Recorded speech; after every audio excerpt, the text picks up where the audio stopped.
Hey guys, Steve, Fanatic Perspective coming at you. Just wanted to do a quick recap on the Cowboys 33-19 victory over the Washington Redskins yesterday at FedEx Field. Very important divisional win for the Dallas Cowboys. Now 2-0 in the division, 4-3, back over 500, trying to kind of keep pace with the Eagles who advanced to 7-1 with the win over the 49ers yesterday. And obviously we still have to play them twice coming up, but it was very, very important to stay to keep pace with them in terms of being 2 games back, since we get the opportunity to still play them twice. As far as the Redskins game, I thought we were very, very, it was a gritty win. We didn't play our best football. We weren't sharp in the first half. And obviously, the biggest play of the game was the block field goal. Nick Rose's attempt being blocked, Tyrone Crawford, and Orlando Scandrick with the scoop all the way to the 5. It was funny because we were talking about here, he looked exhausted running it back and, that whole thing. But very, very big play. It flipped the momentum of the game. You could see it was demoralizing for the Redskins. And you could see it kind of gave the Cowboys some life and some juice after some missed opportunities and a lot of self-inflicted, penalties and wounds on the offensive side of the ball. Ezekiel Elliott had another tremendous game.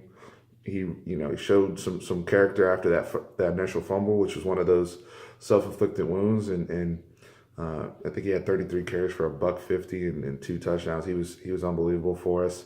And one of the things we showed yesterday was we are built for bad weather condition games with our running game. And our mentality of taking care of the football. And that's where I give credit to this offensive line for coming out and knowing that they had an opportunity to really shine with the poor weather, knowing that we were going to lean very, very heavily on them. They were getting a great push off the ball against a front that, missing some guys on the Redskins side and not talented. They did what they were supposed to do. And that's what you have to do in this league, especially when you're going against some teams that don't have as much up front as you do. Take care of business. And that's what was so frustrating in the beginning when we were getting penalties and whatnot, because when you get those holding calls, those are just, those are drive killers. And I knew we were only going to be able to throw for a little bit before the rain really, really picked up. What you saw later in the game, kind of whoever was going to be kind of get that distance out was going to be in a safer place. Fortunately, that was us. Kirk Cousins was forced to throw the ball. They don't have a dominant run game, and even though they're a northeastern team, because of they're so pass reliant, they really struggled developing plays down the field once the rain really picked up. They had 3 offensive linemen out, I believe, and lost another guy during the game. So their pass pro was in shambles. Defensively, our secondary was a mess in the first half. Let's be honest. But one of the things I was happy to see was Rod Marinelli make adjustments at halftime, because we came out and one of the things I was clamoring for was like, why don't we blitz these guys or put some heat on Kirk and that offensive line, see if they can pick up some stunts, see if they can pick up some double A gaps, whatever. And that's exactly what you saw in the second half. We brought more heat, we brought edge heat, and it turned into just a sack fest with the quarterback, and that really, really helped maintain momentum on our side, especially as, again, the bad weather picked up. So it was a good win. I mean, not much else to say about it, but one of the things I do want to kind of highlight before we finish this video is be careful with what the media is going to try to spin. Okay. And what I mean by that, there's 2 narratives, because with the Cowboys, it's never just about the win and the loss. It's always a certain narrative that has to be driven. There's 2 narratives I want to highlight, but with all that being said, moving forward, just finishing the football stuff first. We have the Chiefs next week. We got to pay very close attention to what they're going to be doing Monday night. They're gonna be playing the Broncos, I believe, and we've already played the Broncos, seeing how they match up. And the Chiefs is also kind of gonna be a little preview for a lot of the things we're gonna see when we play the Eagles. Doug Pederson and Andy Reid, he being a disciple of the Reid coaching tree. that's going to be a nice little preview for what we're going to see. So I'm very excited to see us match up with the Chiefs. I don't think that's a must-win game. It would be very, very nice to beat the Chiefs, but we have to take that as also an opportunity to gather a lot of intel and look good against a great team. In terms of the two media points I want to touch on, the first one is Dez Bryant. I don't know if anyone noticed. Fox continuously had the camera on him on the sideline, and this narrative came back of Dez being a bad teammate and yelling at guys and all sorts of stuff. And I just want to say that it's ridiculous to just make these assertions that when you don't know what the guy's saying. You have no idea unless you're a professional lip reader. These camera shots completely out of context. It's ridiculous.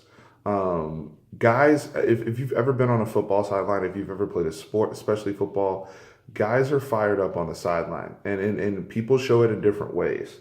Okay, and Dez has always been that way. I mean, for 7 years now. But one of the things I like about Dez is his constant communication with his position coach, Coach Dooley, going back and forth with Scott Linehan and the coaching staff. There's communication there, but it always gets labeled as, it's kind of the same thing they used to do with Terrell Owens.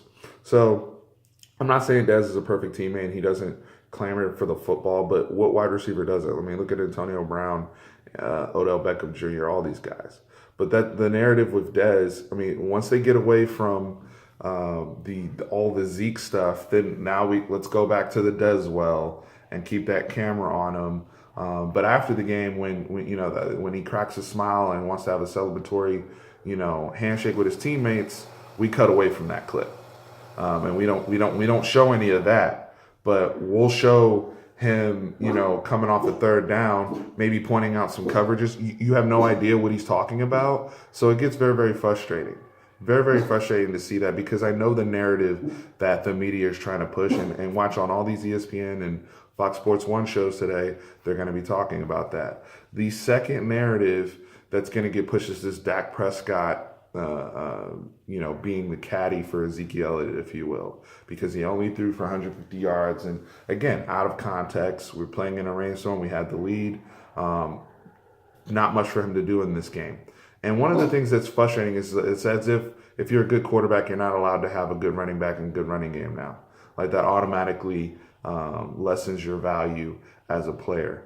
Just because Zeke has a great game doesn't take away from what Dak Prescott had to do. I'm glad we have a quarterback that's smart enough to know we're in a driving rainstorm, control the football, let's keep time of possession, check us in and out of good plays. Sometimes, I'm going to have to play the role of a game manager today, and that's fine. Don't lose us the game. Don't fumble. Make throws on third down when need be. Dak checked all those boxes. And, oh, by the way, he can get us out of plays with his legs. So don't let the media send you down this path, because what they're building up this Carson Wentz versus Dak Prescott showdown. It's going to be the new Peyton Manning versus Tom Brady thing. And I get that, but the discounting of what Dak Prescott brings and his value is getting out of hand in the media. It really is. So I just wanted to address those two things. Obviously, we'll see what happens with the Zeke appeal and on all that stuff today, because that will determine our future. I'm assuming that they rule in his favor and he's going to continue to play, but we'll make another video if that ruling comes out otherwise. But good win, good necessary win over a beat up team. I'm not going to take too much away from it, but I will take the W. Survive and advance, as me and my friends always say. But I'm very, very excited to see what we got going against the Chiefs, and looking to beat another good football team next week. So as always, go Cowboys. Very excited about the win. And you guys take care and come back and check out the channel.